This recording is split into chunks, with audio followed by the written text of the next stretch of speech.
Idaho suspect Bryan Kohberger was considered highly intelligent and a PhD student who studied criminology, yet he made many basic mistakes when committing this crime. If in fact he's found guilty, keep in mind he is innocent until proven guilty, but here are 8 mistakes he apparently made according to the arrest affidavit and other reports. Number 1, he lived in Pullman, Washington, which was only about 15 minutes away from Moscow, Idaho, where the crime was committed. Number 2, he used his personal vehicle during the commission of the crime, which came back to a white Hyundai Elantra, which was really the first clue police had to go off of. Number 3, he chose a small town to commit this crime.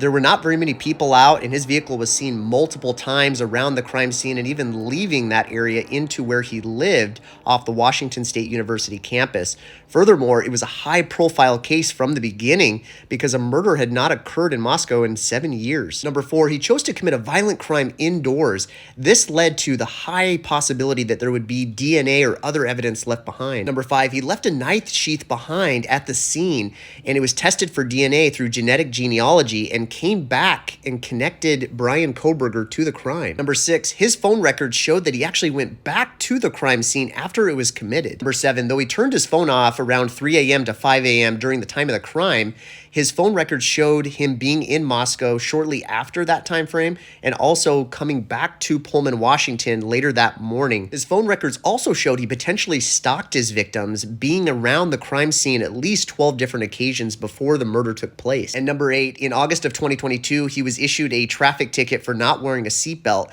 and this was in the area of the crime.